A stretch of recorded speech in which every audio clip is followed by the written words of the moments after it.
Manhã maravilhosa, manhã sentimos a presença do Espírito Santo aqui nessa manhã. Quem sentiu o Espírito Santo aqui hoje? Amém? Amém. Glória a Deus. Nós vamos meditar em João 1:29. Glória a Deus. Aleluia.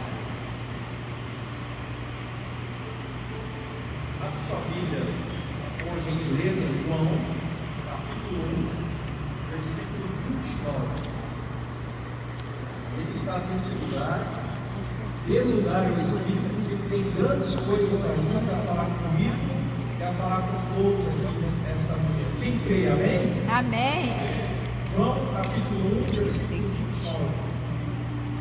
No dia seguinte, João viu a Jesus que vinha para ele e disse: Eis o Cordeiro de Deus que tira o pecado do mundo. Aleluia.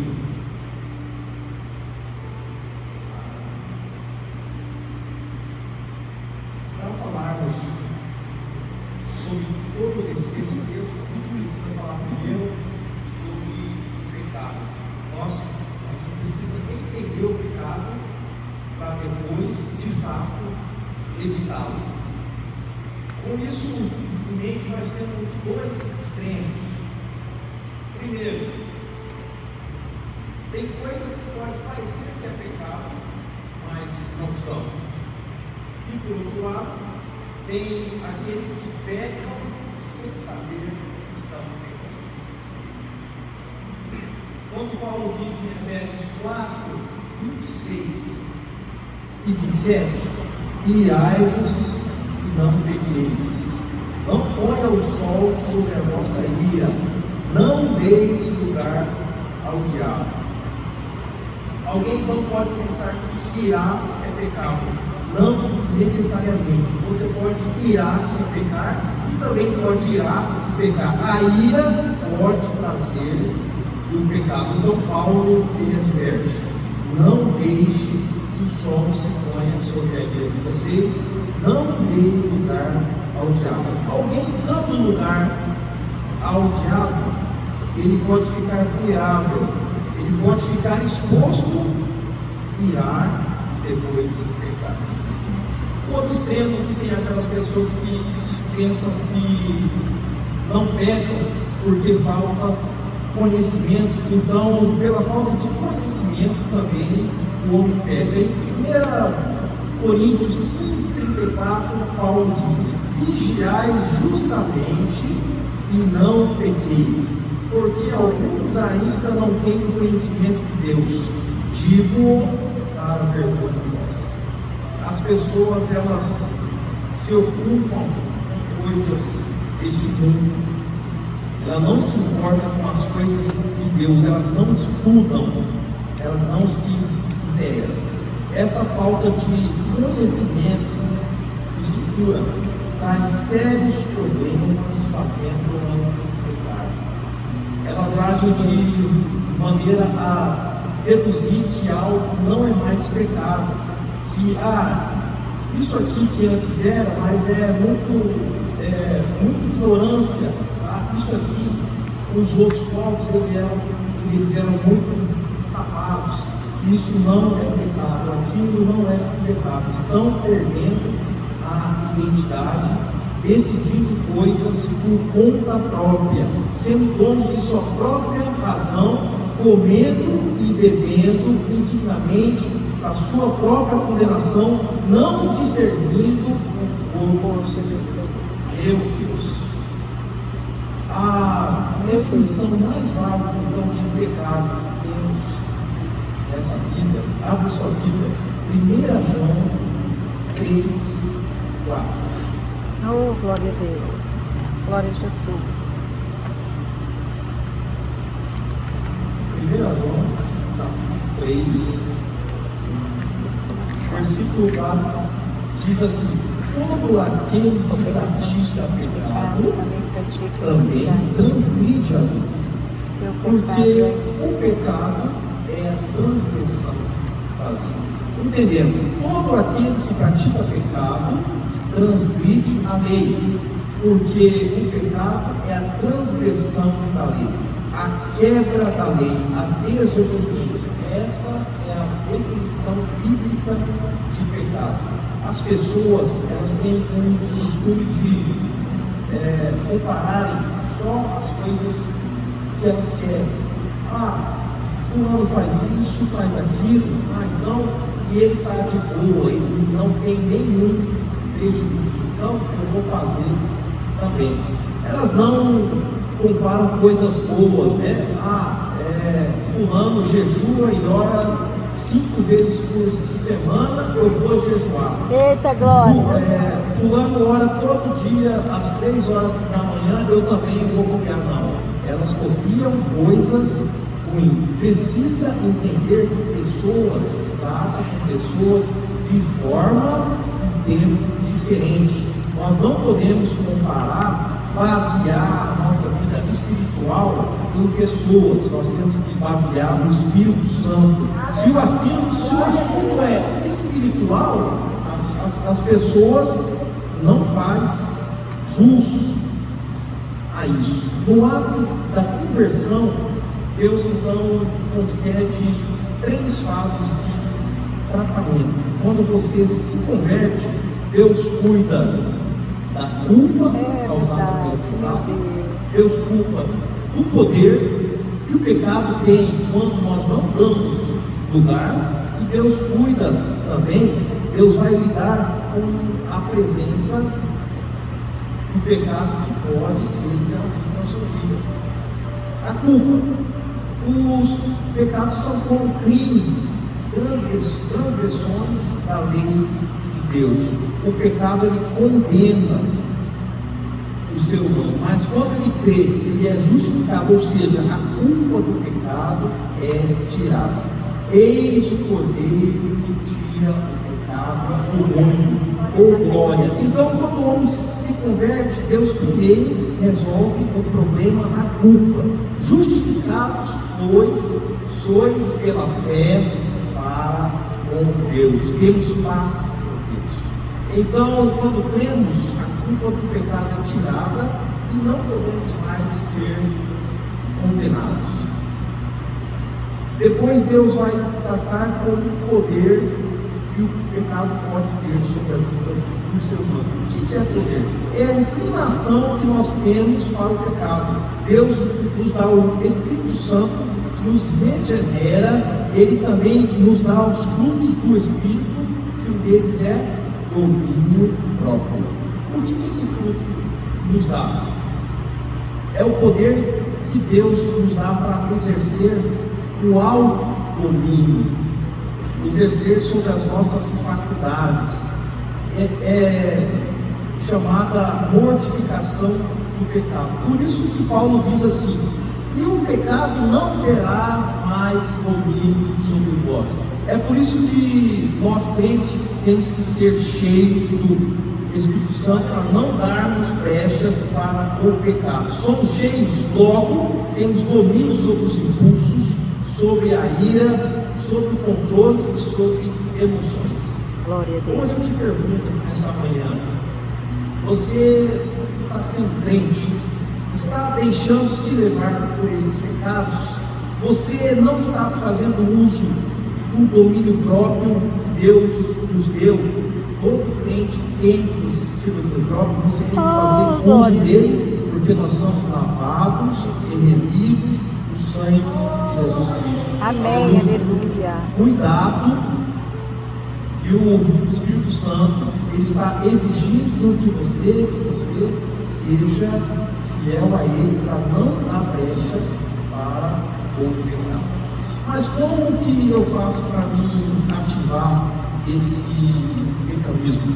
Usando os meios da graça, que são oração, jejum, meditação da palavra, comunhão com os irmãos, ou seja, vida intensa de consagração, vai fazer com que o Espírito Santo ativa o domínio próprio sobre você.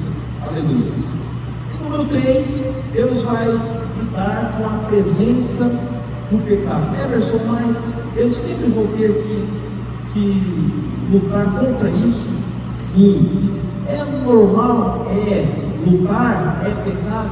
Não. Gálatas 5,17 diz assim: porque a carne milita contra o espírito e o espírito contra a carne, e esses se opõem-se um ao outro para que não façais o que quereis. Paulo está então falando: existe uma batalha dentro de você entre a carne e o espírito. Eles ficam lutando entre si o tempo todo. Bem-vindo à vida cristã.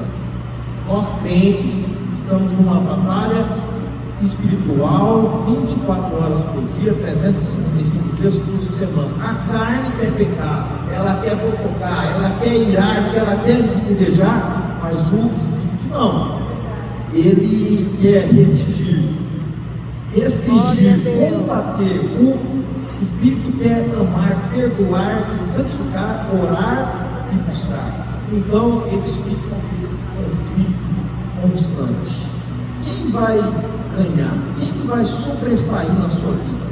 É lógico que é aquele que você alimenta mais.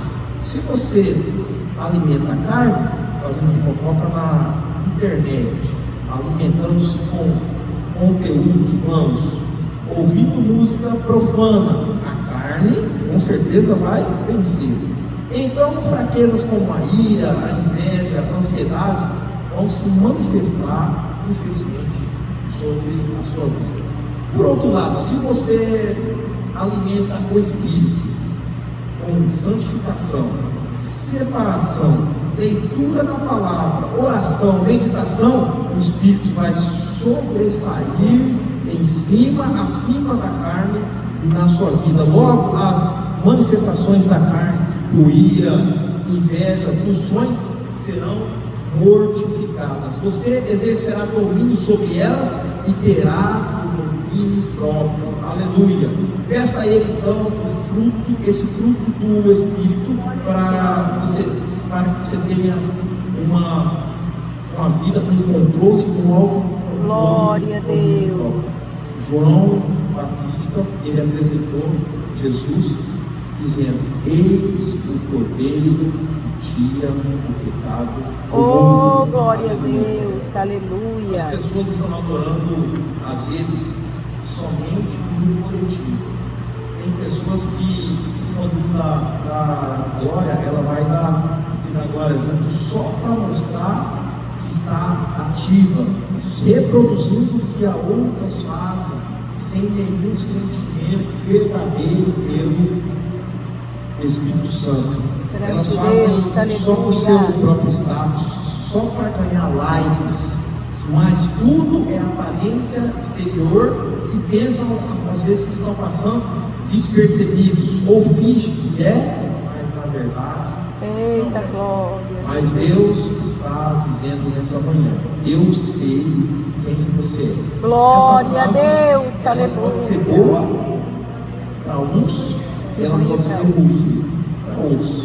Se você está fazendo coisas, se você está usando máscara, se você está fazendo coisas para o homem, mostrando somente sua vida exterior, Ele diz hoje para você: eita, eu glória! sei, na verdade, quem você é. Glória. Mas se você tem uma vida séria diante do Senhor Jesus, se você busca, você pode usar o seu crédito com Ele a hora que você quiser, que Ele vai falar: eu sei quem você realmente glória. é. Toma a tua bênção, meu filho, siga, glória. porque a vitória é sua e meu nome. Aleluia. Glória a Deus, aleluia. Alguns ainda conseguem enganar, dar um calote aqui, aí ele engana outro ali, outro lá, outra mentira aqui. Eita, glória. Mas o texto sagrado em Romanos diz: Meu Deus. no tribunal fiel, cada um Senhor. vai chegar de uma vez só. Oh, O que glória. é isso? Individualidade. Os coletivos, esses que eu citei, eles não poderão enganar naquele dia. Eita, glória. Então, lá na chamada não vai ser coletivo, Vamos agora chamar, entra a nossa igreja, Assembleia de Deus, no subsede. Não. Eita, glória. Toda igreja séria tem um CNPJ, né? Se você for hoje representar uma igreja aqui, ela vai falar, eu sou lá nessa igreja tal, CNPJ tal, assim. Mas lá você vai ter que falar, eu sou fulano de tal, eu prestei isso, é no individual. Eita, Então, glória. o Senhor está te convidando para você cuidar mais da sua Glória. intimidade com Ele. Individual. Esqueça o que as pessoas pensam, como que o seu perfil vai ficar diante das Glória redes a sociais. Deus, Cuide do aleluia. seu espiritual, que os outros, o resto, Deus cuida. Todos nós precisamos ter então essa individualidade. Glória a Deus. Tem coisas que eu posso citar aqui, tem coisas que ninguém pode fazer por você. Por exemplo, eu estou com muito sono, vai lá, dorme por umas 2 horas, dormir.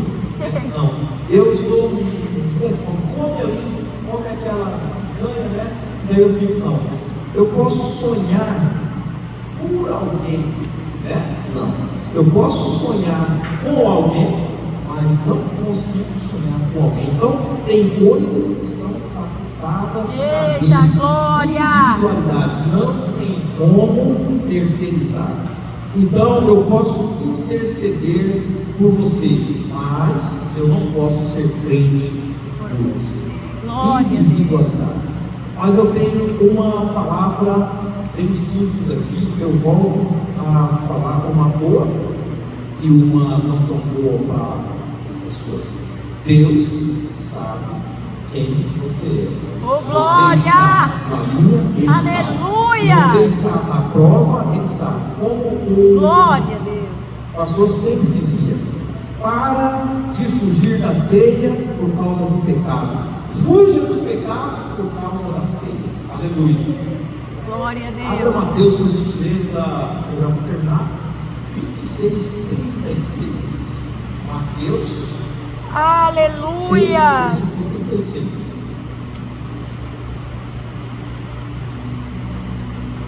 Aleluia. Exaltado é o seu nome, Senhor. Aleluia. Mateus 26:36 diz assim: então chegou Jesus com eles a um lugar chamado Getsêmani e disse a seus discípulos: assentai-vos aqui enquanto eu vou além orar. E levando consigo Pedro e os 2 filhos de Zebedeu, começou a entristecer-se e angustiar-se muito. Então lhes disse: a minha alma está cheia de tristeza até a morte. Ficai aqui e velai comigo. E indo um pouco mais adiante, prostrou-se sobre o seu rosto, orando e dizendo: meu Pai, se possível, passe de mim esse cálice. Todavia não seja como eu quero, mas como tu queres. E voltando para os seus discípulos, achou-os adormecidos e disse a Pedro: não, nem uma hora pudeste velar comigo. Vigiai e orai para que não entreis em tentação. Na verdade, o espírito está pronto, mas a carne está fraca. Era noite de quinta-feira isso. Eram 12 discípulos, mas aqui só tinha 11, porque um foi resolver outros corpos, né? Outro foi fazer os seus deleites. Ficaram então 11. Jesus deixa 8 e segue com apenas 3. Mas ele fala para os 3: fiquem aqui que eu vou ali orar. Eles mas eles ficam ali, mas eles dormem. Jesus volta, eles estão dormindo. Eles eram pescadores profissionais antes. Eles eram acostumados a passar noites dormindo. Porque uma horinha deixou eles dormiram. Eles não foram capazes de orar e interceder junto com Jesus. Na prática prática, isso nos ensina que nós podemos ser tal como esses. Se é do interesse do reino, dormimos. Agora, se é do nosso interesse, varamos a noite no Netflix, varamos a noite com outras coisas que não agregam valores espirituais. Então, se é coisas do interesse do reino, não dá, pastor, porque eu trabalho de segunda a sexta, sábado é meu dia de folga, então consagração está em segundo plano. EBD, nem pensar. Domingão, pescar.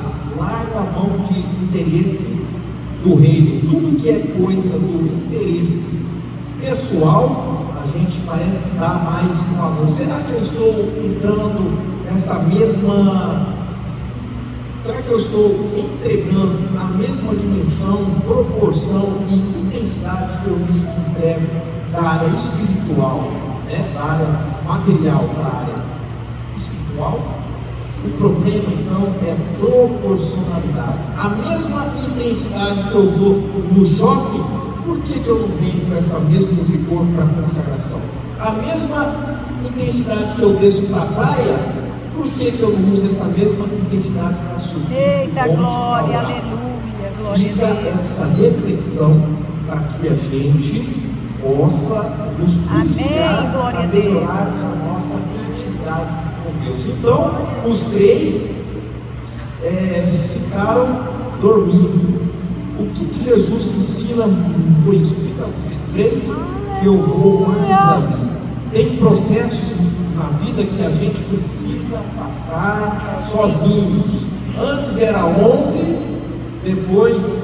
antes era 12, ficou 11, depois dos 11 fica 8, depois dos 8 fica 3. Eu vou ali sozinho orar. Ah, mas o meu departamento tem 50, tem 100, tem 150, mas tem coisas que é só você e Deus. Você liga e não atende, manda mensagem e não responde. Não é porque eles não querem vir, não, isso sim Deus permitindo, porque esse processo você tem que passar sozinho.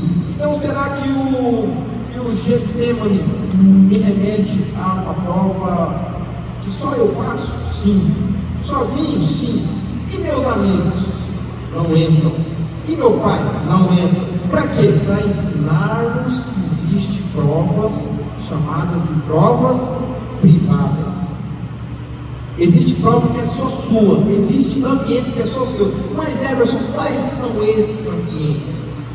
Lembra dessa lágrima, daquela lágrima que caiu, que só você entende? Lembra aquele choro que só Deus sabe? Oh glória! Glória a Aquele Deus! momento de amedrontamento, oh glória, que só você viveu. Mas meu líder, ele é gente boa, o meu pastor é tão compreensível, meus pais estão sempre juntos. Por que eles não foram nessa hora? Porque aquela prova você precisava passar sozinho. Oh glórias, aleluia! Glória a Deus! E o Calvário público? E o Calvário todo mundo viu? E o Calvário todo mundo tinha acesso? E o Calvário exposto? Você percebeu então que tem prova que é exposta, que todo mundo tem que ver, e tem prova que ela é privada. Entenda isso, se você está passando por uma prova privada, não murmure, porque Deus tem grandes coisas a realizar nisso. Aleluia! Glória! Então tem situações que só você passa. Só você tem situações que só você passa dentro de casa. Isso é prova privada. Todo mundo sabe da sua enfermidade, todo mundo sabe do seu sofrimento, as pessoas sabem a sua condição financeira, todo mundo vê você passando currículo de porta em porta. Mas isso nada mais nada menos que é prova pública. As pessoas estão vendo, mas Deus diz: é só para ver. Aleluia. Glória a Deus. E esses que não veem, pois é, tem pessoas que vê, tem pessoas que não vê. Nós temos que separar Gólgota e Getsemane, prova pública e prova privada. Já não teria cruz, para que então passar por uma prova privada pelo Getsemane? A palavra, a semântica da palavra Getsemane significa prensa de azeite, lugar de espremer azeitonas. Por que então que Jesus foi para lá? A palavra Cristo tem a sua significação ungido. Então, se Cristo é o ungido, deveria extrair dele algum azeite. Por isso que ele foi ungido sempre. Ouça, aí eu gosto daquele cântico do profeta Abacuque, que diz assim: ainda que a figueira não floresça, ainda que não haja oliveiras nos currais, e as vacas já foram arrebatadas, e o produto da oliveira minta. Mas, Abacuque, que produto mentiroso é esse? O que é o produto da oliveira mentir? Se você for em Deuteronômio 28, 40, você vê que o fruto, ele não podia cair. Se o fruto caísse, o azeite não era bom. Não podia cair o fruto no chão, senão o azeite ele não servia mais. O fruto deveria ser apanhado com o pé. Se o fruto caísse, então, podia espremê-lo, mas o azeite que saía não era bom. Para que tem isso aqui na Bíblia? Para nos ensinar que azeite de fruto caído não é bom. Se você tem o Espírito Santo na sua vida, se você alimenta mais ele, você não dá brecha para o pecado, logo você é um fruto bom e você será apanhado do pé, você não cai. Quem está Glória a Deus. entendendo? O processo assim, é quando espremia essa fruta, né, azeitona, ela tinha que soltar óleo. E quando espremia, ela não soltava óleo, então ela mentiu. A azeitona mentiu. E espremeu, não soltou óleo, mentiu. Isso o profeta falou, ainda que o produto da oliveira minta. Por que ela mentiu? Porque ela só tinha aparência, mas não tinha óleo. Eita, glória. Era grande, mas não tinha óleo. Vivia perto das bonitas, mas ela não tinha óleo. Era da mesma safra, mas ela não tinha óleo. Mas cantava no círculo de oração, mas não tinha óleo. Mas as suas postagens lá no Insta é tão top, é tão bonitas, mas são só postagens, não tinha óleo. Deus está pedindo alguém aqui, cuidado com o exterior, cuidado. Você precisa, quando o Senhor Deus colocar na prensa e você for exprimido, precisa ter o óleo. Mas como que eu sei que tem óleo? Só no processo da prensa. Quanto mais aberta, mais azeite tem.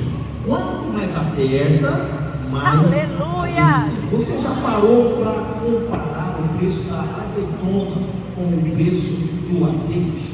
Não deveria ser, então, essa azeitona mais cara que o azeite, porque ela que faz o azeite. Mas a diferença está aí, que a azeitona é só uma azeitona.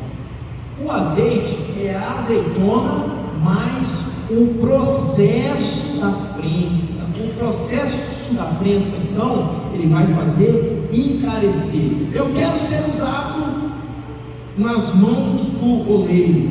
Encare então o processo da prensa.